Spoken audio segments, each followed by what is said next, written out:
NCERT class 6th English supplementary English का ये chapter 3 है।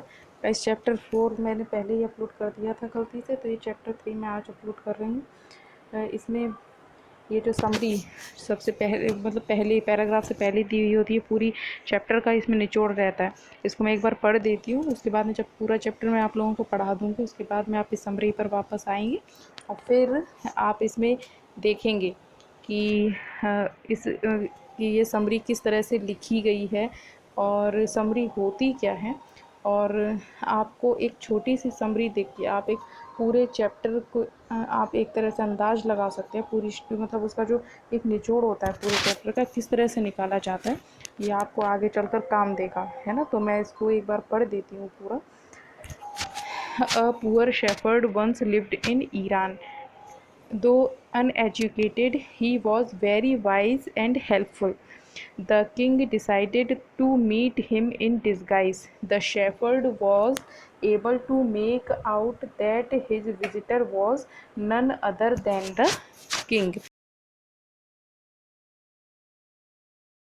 Small district. Governors became jealous of the new governor and called him dishonest. The new governor was called to the palace. He was ordered to explain why he was carried an iron chest. The chest contained no gold or silver. देखो guys, मैं ये जो chapter है वो तो मैं आप लोगों को पूरा एक्सप्लेन करवाऊंगी, लेकिन अभी ये जो समरी है इसकी हिंदी और एक्सप्लेनेशन अभी मैं आपको नहीं बताऊंगी, क्योंकि पूरा चैप्टर करने के बाद आप इसे खुद से ही जब करेंगे तो आपको समझ आएगा। लेकिन हाँ, आप इसको एक बार करिए ज़रूर, क्योंकि समरी जो है वो आपकी काफ़ी काम आने वाली है आगे चलकर।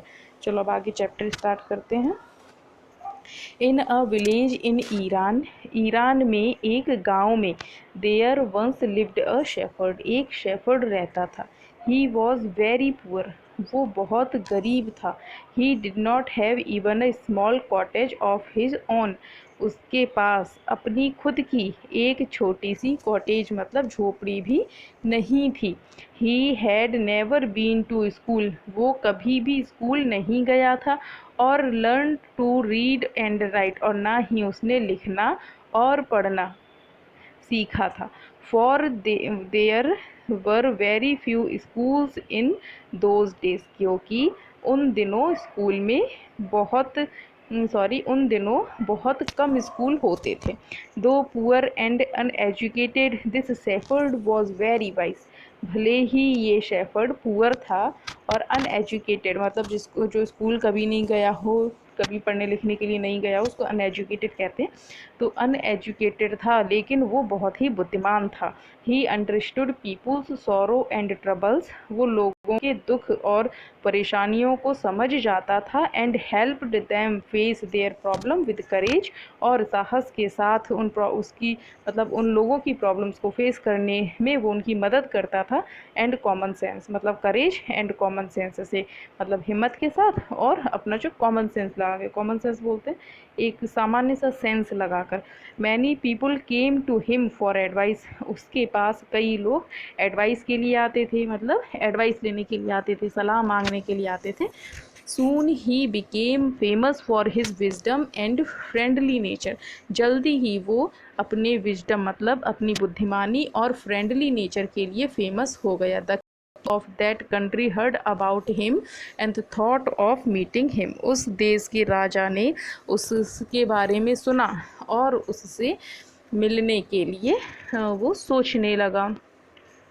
Disguised as a shepherd. उसने भी क्या किया, सेफर्ड का ही भेष रखा। And riding on a mule. और एक खच्चर पर चलते हुए एक दिन किंग राजा केम टू द केव। उस गुफा के पास में आ गया। Where the wise shepherd live. जहाँ पर वो बुद्धिमान सेफर्ड रहता था। As soon as the shepherd saw the traveller coming toward the cave he rose to welcome him.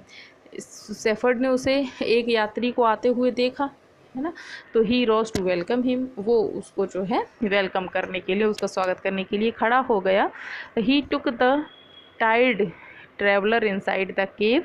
वो उस थके हुए यात्री को केव में ले गया, gave him water to drink, उसे पीने के लिए पानी दिया, and share of his own meagre meal, और उसको अपना खाना भी खिलाया।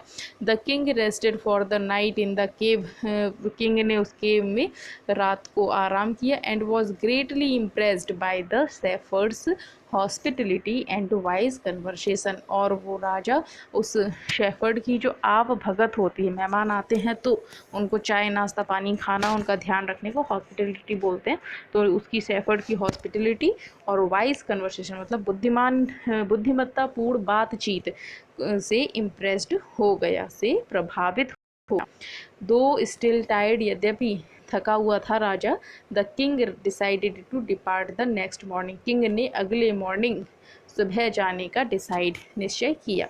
ही सेड, उसने कहा, many thanks for your kindness to a poor traveller, राजा ने उससे कहा कि एक गरीब यात्री के लिए तुम्हारी जो दयालुता है उसके लिए कई thank you. I have a long way to go, मुझे बहुत लंबा अभी रास्ता तय करना है। परमिट मी टू लीव, मुझे जाने की आज्ञा दो। Looking straight into the eyes of his guest, अपने मेहमान की आंखों में सीधे देखते हुए शेफर्ड ने रिप्लाई किया, thank you your majesty, thank you your majesty. जब हम किसी राजा को जब अभिवादन करते तो उसे मैजेस्टी कहते हैं। Your majesty for paying me the complement of a visit, तो मुझे जो है यहाँ पर for paying me the complement मतलब मुझे जो है अपनी यात्रा जो आप रुके हो या फिर यात्रा के लिए मुझे आपने जो कॉम्प्लीमेंट दिया, मेरी जो तारीफ़ की उसके लिए thank you your majesty. The king was astonished as well as pleased, king जो है वो राजा था, वो मतलब आश्चर्यचकित भी था और खुश भी था। ही इंडीड वेरी वाइज, आश्चर्यचकित भी था और खुश भी था। He is Indeed very wise, ये वास्तव में बहुत बुद्धिमान है। ही थॉट टू हिमसेल्फ, उसने खुद से सोचा। I need people like him to work for me, मुझे इसकी तरह एक बंदा चाहिए या एक लोग चाहिए जो मेरे लिए काम करे। एंड द किंग अपॉइंटेड, और किंग ने उसे उस हम्बल मतलब जो कैसा होता विनम्र शेफर्ड को एक छोटे से डिस्ट्रिक्ट का गवर्नर उसने जो है अपॉइंट मतलब बना दिया। Although he rose to power and dignity, यद्यपि उसकी शक्तियाँ और डिग्निटी सम्मान बढ़ गया। द सेफर्ड, वो जो सेफर्ड था पहले की ही तरह या फिर हमेशा की ही तरह विनम्र रहा। People loved and honoured him for his wisdom sympathy and goodness, लोग उसकी बुद्धिमत्ता के लिए, उसकी सिंपैथी के लिए, जो वो लोगों के साथ में रखता था, सिंपैथी बोलते हैं किसी के लिए भावनाएं रखना, जैसे किसी को कोई दुख है तो तो उसके दुख को फील करके उसकी हेल्प करना, उसको बोलते हैं सिंपैथी। एंड गुडनेस, और उसकी अच्छाई के लिए लोग उसे लव करने लग गए थे और ऑनर मतलब सम्मान देने लग गए थे। He was kind and just to one and all, वो दयालु था and just to one and all. His fame as a fair and wise governor, ईमानदार और बुद्धिमत्तापूर्ण गवर्नर की मतलब वो था तो की तरह से वो through out the country, through out मतलब पूरी कंट्री में जो उसका जो फेम है वो फैलने लग गया। Now the governors of other provinces grew terribly jealous of him and began to talk to king against him. Now जो दूसरी प्रोविंसेस, तो जो दूसरे क्षेत्रों के जो गवर्नर्स थे वो उससे जो है बुरी तरह से जेलस फील करने लग गए और राजा से उसके अगेंस्ट में बोलने लग गए। दे सेड, उन्होंने कहा, ही इज़ वेरी डिसऑनेस्ट, ये बहुत ही जो है गैर ईमानदार मतलब बेईमान है। And keeps for himself part of the money as he collects tax from the people, और जो भी पीपल लोगों से ये टैक्स कलेक्ट करता है, इकट्ठा करता है, उसे अपने पास ही रख लेता है। उसका कुछ हिस्सा, पार्ट ऑफ द मनी, उसका कुछ हिस्सा अपने पास रख लेता है। Why did he always carry with him, they added an iron chest, और वे और भी आगे कहते कि वो हमेशा अपने साथ में एक संदूक बक्सा, आयरन चेस्ट का मतलब होता है क्यों अपने साथ में रखता है? परहैप्स ही कैरिड, वास्तव में या फिर शायद ही carried it in it the treasure that he है सीक्रेटली करेक्टेड, वास्तव में वो जो उसने खजाना, ट्रेजर मतलब खजाना, सीक्रेटली मतलब उसने सीक्रेट तरीके से, रहस्यमय तरीके मतलब चोरी से, चुपचाप से, सीक्रेटली जो उसने कलेक्ट इकट्ठा किया है उसको उसमें रखता है, इन इट मतलब आयरन चेस्ट में रखता है। After all they said mockingly मतलब उसका मजाक उड़ाने के तरीके से कहते थे। He was an ordinary shepherd, वो एक सामान्य सा सेफर्ड था। And could behave no better, और इससे अच्छा वो क्या बिहेव कर सकता है। At first the king did not pay attention to these reports, पहले तो राजा ने इन सब बातों पर कोई ध्यान नहीं दिया। But how long could he ignore these governors, लेकिन वो इन गवर्नर्स को कब तक जो है इग्नोर कर सकता था। And there endless stories about shepherd, इन गवर्नर्स को और उनकी जो है उस शेफर्ड्स को लेके जो उनकी बिन बिन ना ख़त्म होने वाली कहानियों पर कब तक इग्नोर उसे जो है कर सकता था। One thing was certain the king discovered the new, एक चीज़ तो उसने राजा ने देखी कि ये जो न्यू गवर्नर है वो अपने साथ हमेशा आयरन चेस्ट रखता है। बंद करो तुम। Perhaps he carried it the treasure that he had secretly collected. After all, they said mockingly, he was an ordinary shepherd and could behave no better. वो मजाकिया तरीके से कहते थे कि आफ्टर ऑल वो एक साधारण शेफर्ड था और इससे अच्छा और क्या बिहेव करेगा। At first the king did not pay attention to these reports, but how long could he ignore these governors and their endless stories about the shepherd? One thing was certain, the king discovered the new governor did carry an iron chest with him all the time. तो ये मैं आप लोगों को बता चुकी हूँ पहले से। So one day the new governor was summon to the palace, उस न्यू गवर्नर को एक दिन पैलेस में बुलाया गया। He came riding on his animal, वो अपने एनिमल पर बैठकर आया, मतलब सॉरी कैमल, कैमल पर बैठकर आया। And to everyone's delight the famous iron chest was there fastened secured him on the camel's back, और सब लोग वो ये देखकर प्रसन्न हुए कि डिलाइट मतलब प्रसन्न हुए, द फेमस आयरन चेस्ट मतलब जिस उस आयरन चेस्ट जिस संदूक के बारे में वो लोग बात करते थे वो कैमल की पीठ पर बहुत ही टाइटली मतलब काफ़ी जो है सिक्योरली बंधी हुई थी।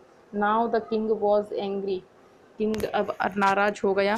ही थंडर्ड, वो चिल्लाया, why do you always carry that iron chest with you, what does it contain, तुम इस आयरन चेस्ट को, इस संदूक को हमेशा अपने साथ क्यों रखते हो, इसमें क्या है। द गवर्नर स्माइल्ड, उस गवर्नर ने मतलब जो शेफर्ड था गवर्नर बन गया था उसने स्माइल किया। He asked his servant to bring in the chest, वो उसने अपने सर्वेंट से उसे संदूक को लाने के लिए कहा। How eagerly the people standing around waited for the shepherd's to be found out, जो मतलब जो आसपास उसके जो लोग खड़े थे वो सेफर्ड का उसमें जो है shepherd waited for the shepherd to be found out, मतलब वो शेफर्ड का वो जो बक्सा था उसको देखने के लिए कितना ईगरली उसके आसपास खड़े हुए थे। But how great was their astonishment and even of the king himself when the chest was opened, लेकिन जब वो संदूक ओपन हुआ तो वो सब लोग कितने आश्चर्यचकित हो गए और इवन राजा भी इतना आश्चर्यचकित हो गया। नो गोल्ड और सिल्वर, उसमें ना गोल्ड था और ना सिल्वर था और जेवल्स और ना ही कोई ज्वेलरी थी। But an old blanket was all that came out, लेकिन उसमें पुराना कंबल निकला, ब्लैंकेट मतलब कंबल निकला। नो गोल्ड और सिल्वर, ना सोना था उसमें, न चांदी थी उसमें, ना उसमें जेवर थे, उसमें सिर्फ एक पुराना कंबल निकला।